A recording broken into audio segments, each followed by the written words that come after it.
Ada 4 hal yang membuat Pak Alawi itu tidak terkonfirmasi ya sebagai zuriat Nabi. Yang pertama,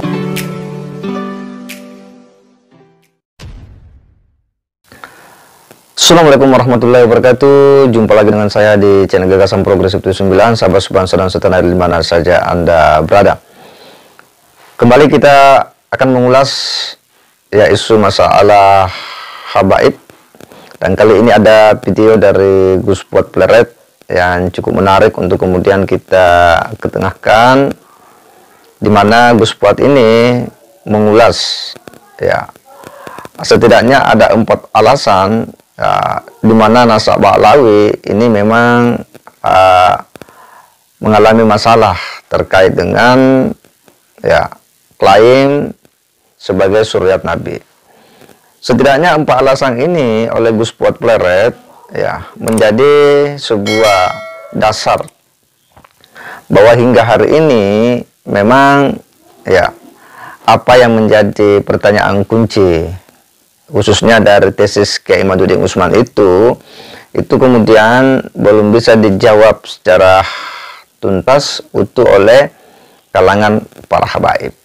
Dan Gus Fuad Pleret mengatakan 4 alasan ini tentu akan semakin membuat situasi ya, habaib ini bakal bekerja keras untuk kemudian membantah dan mengkanter seluruh argumen-argumen yang selama ini itu mempertanyakan akan kevalidan nasab Alawi.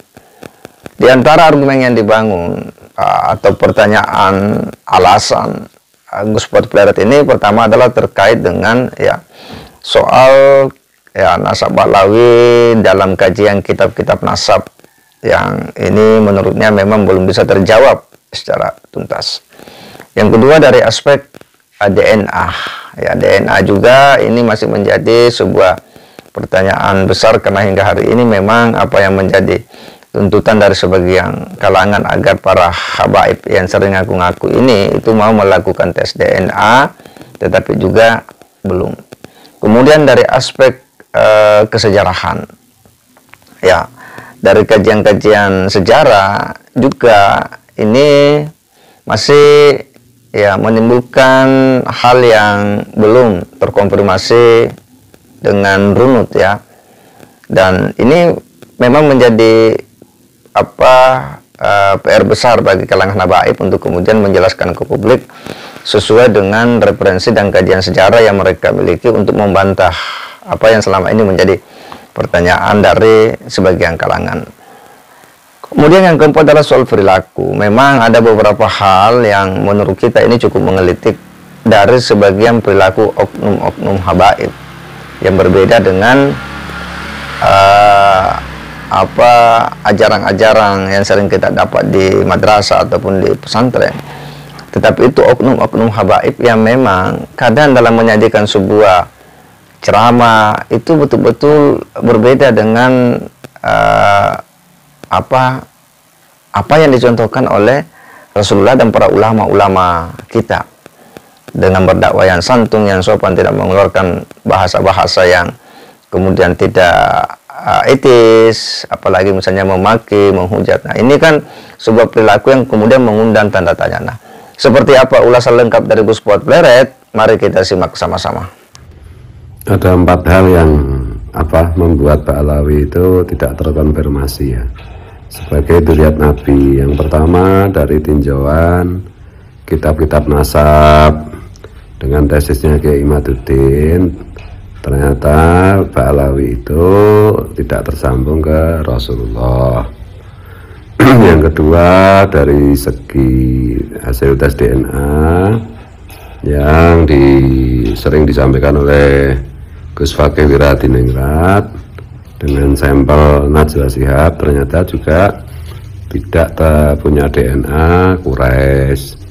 Yang ketiga dari segi sejarah yang dilakukan sering disampaikan oleh Tubagus Nuki Nur Fadil itu juga dan juga Ki Nur Ihya Salafi Ampel Surabaya itu ternyata juga secara historis, secara kajian sejarah itu memang Ba'alawi itu tidak terkonfirmasi sebagai dzurriyyat Nabi. Yang keempat, dari segi tinjauan budaya dan perilaku itu juga disampaikan oleh Kiai Nur Ihya dan Tubagus Moki, itu juga tidak menunjukkan terkonfirmasi ke Nabi. Kemudian reaksi balik dari klan Ba'alawi. Yang pertama tentang tesis nasab yang disampaikan oleh Kiai Imaduddin, itu tanggapannya cuma celebung, nggak jelas, sepihak gitu. Ada ya judulnya serem-serem 14 menit membantah tesis Kiai Imad. Terus manuskrip ini membantah tesis Kiai Imad, tapi tidak pernah mau terang-terangan dalam satu forum, entah dalam satu ruang, entah pakai diskusi online, itu tidak pernah berani berhadapan langsung, berdiskusi langsung dengan Kiai Imaduddin tuh. Jadi cuma kayak lempar batu sembunyi tangan. Padahal Kiai Imad berkali-kali menyampaikan kapan waktunya siap berdialog, berdiskusi mengenai tesis beliau, kapanpun dimanapun disepakati, tetapi dengan syarat terbuka, bisa disaksikan oleh publik tuh. Dan memang terbukti bantahan-bantahannya juga memang nggak bermutu ya. Lempar batu sembunyi tangan itu kalau ditelaah lagi ternyata juga omong kosong.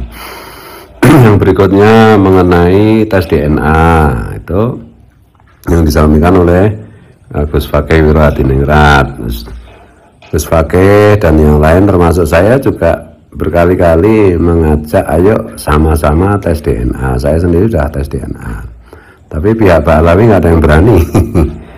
Yang ketiga, tinjauan sejarah yang akhir-akhir ini tajam banget, itu dilakukan oleh Kiai Nur Ihya Surabaya ya.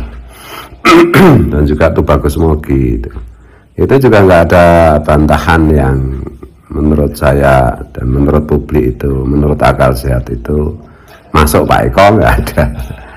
Kemudian itu sejarah itu macam-macam lah. Apakah Ahmad bin Isa yang Ar-Rumi itu benar-benar yang dimakamkan di Yaman apa bukan? Karena yang kalau jumhur ahli sejarah itu menyampaikan bahwa makamnya itu yang benar itu Ahmad bin Isa itu kan di Irak, itu bukan di Yaman. Kemudian juga apakah benar Ahmad bin Isa itu adalah Ahmad bin Isa yang dzurriyyatnya Rasulullah? Itu sampai macam-macam itu. Jadi nggak ada yang bisa jawab. Yang berikutnya lagi, tinjauan budaya dan perilaku mengenai tari Zafin sebagai contoh kasus yang disampaikan Tubagus Moki, itu memang ya cocok dengan tarian tradisional Yahudi zaman kuno. Kemudian kalau dari segi perilaku, misalnya ada beberapa kata kunci yang menunjukkan bahwa DNA Ba'alawi itu memang tidak terkonfirmasi ke Nabi, bahkan lebih mungkin untuk terkonfirmasi ke Yahudi ya. Misalnya apa, demi Allah saya tidak ridho dunia akhirat. Ada kalimat-kalimat seperti itu kan kalimat-kalimat khas Yahudi di zaman jahiliyah itu.